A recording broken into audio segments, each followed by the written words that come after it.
নন everyone, Bengal civil YouTube চ্যানেলের পক্ষ থেকে সমস্ত বন্ধুদের জন্য রইল প্রীতি ও শুভেচ্ছা। স্কোয়ার ফুট কীভাবে হিসাব করতে হয় সেটা জানতে পারবেন, কিউবিক ফুট কী করে হিসাব করতে হয় সেটাও আজ জানতে পারবেন। এই ফর্মুলাটি আপনার জানা থাকলে আপনি অতি সহজেই ক্যালকুলেশন করতে পারবেন। আর যদি একটু ভালো লাগে অবশ্যই কিন্তু একটা কমেন্ট করে যাবেন। সামনে যে প্লেটটি দেখতে পাচ্ছেন, এই প্লেটটি কত স্কোয়ার ফুট আমি কিভাবে ক্যালকুলেশন করব।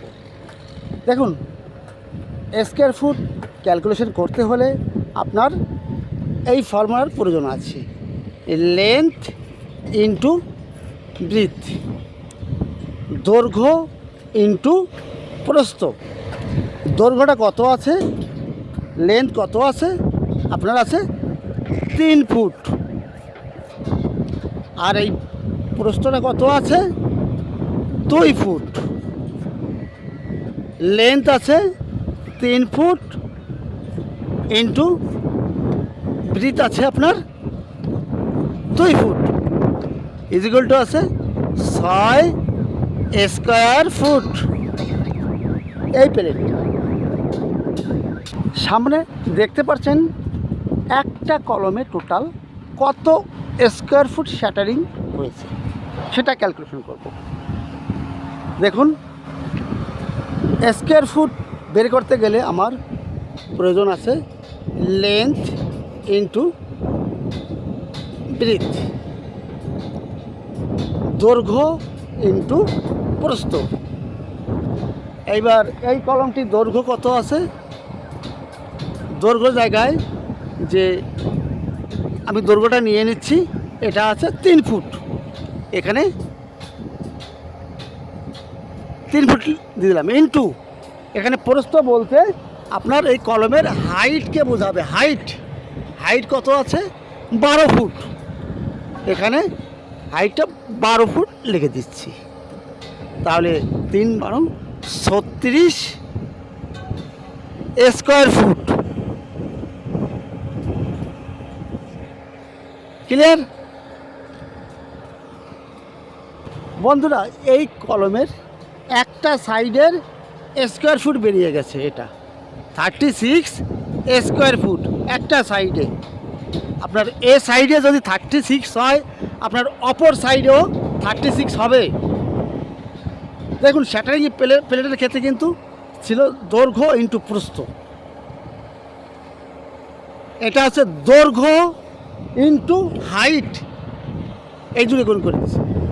দৈর্ঘ্য কত আছে 3 ফুট, এই দৈর্ঘ্যটা আছে আপনার 3 ফুট, আর হাইটটা আছে 12 ফুট। 3 × 12 = 36 square foot. এইবার এর অপর সাইডে দেখব, এই সাইডটা দেখব, এই সাইডটা কত স্কোয়ার ফুট আছে। আপনার এটা মনে করুন আপনার 2 ফুট আছে, এই লেন্থটা আছে 2 ফুট। তাহলে ফর্মুলা কি আছে, লেন্থ ইন্টু ব্রিথ, দৈর্ঘ্য ইন্টু প্রস্থ। এই দৈর্ঘ্যটা কত আছে 2 ফুট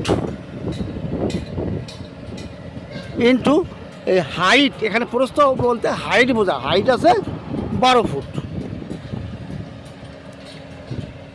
24 স্কোয়ার ফুট। এই সাইডটা আপনার, এ সাইডটা যদি 24 স্কোয়ার ফুট হয়, তাহলে এর অপোজিটটা কিন্তু এই 24 হয়ে আসবে। এটা ক্লিয়ার? এবার টোটাল কলমে কত স্কোয়ার ফুট লেগেছে সেটা বেরিয়ে যাবে, সেটা এখনই বেরিয়ে যাবে। আপনার এ সাইডে হয়েছে কত 36 স্কোয়ার ফুট, 36। এর অপোজিট সাইডে কত আছে 36, একই হবে। এইবার এই সাইডটা হয়েছে আপনার 24, আর এর অপোজিট সাইডটা আছে 24। এই করে প্লাস করে দিন, প্লাস করলে আপনার বেরিয়ে যাবে কত স্কোয়ার ফুট এই একটি কলম। প্লাস করে দিলে যেটা হবে সেটা আপনার এই একটি কলমের স্কোয়ার ফুট বেরিয়ে যাবে। ক্লিয়ার বন্ধুরা? শ্যাটারিংয়ের জন্য তো আপনার স্কোয়ার ফুট হয়ে গেল। এবার কংক্রিটের জন্য কিন্তু আপনার প্রয়োজন পড়বে কিউবিক ফুট।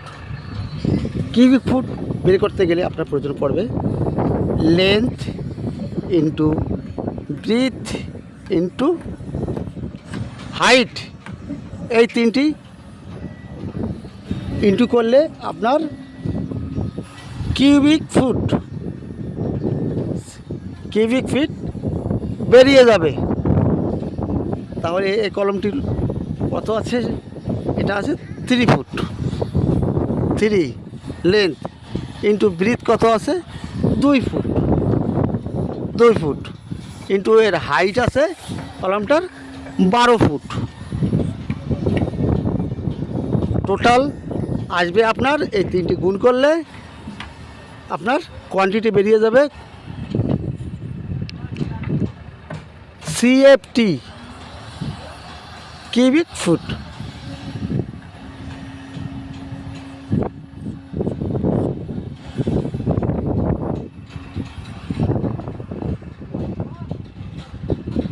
এবার কিউবিক মিটার বের করতে গেলে কিউবিক মিটার এম কিউব বের করতে গেলে একই formula, length into breadth into height. Length কত আছে? লেন্থ আছে আপনার 900 mm। ব্রিথ কত আছে? 500 mm। ইন্টু হাইট আছে আপনার 3.6 মিটার, ইজিক্যাল টু হচ্ছে 1.62 এম কিউব। দৈর্ঘ্য ইন্টু প্রস্থ ইন্টু হাইট, উচ্চতা, এই তিনটে গুণ করলে আমার cubic foot cubic metre calculation পেয়ে যাব। এটা ক্লিয়ার বন্ধুরা? তাহলে আজ এখানে রাখছি। যদি একটু ভালো লাগে অবশ্যই কিন্তু লাইক কমেন্ট করবেন। তাহলে ভালো থাকুন, সুস্থ থাকুন, অল দ্য বেস্ট।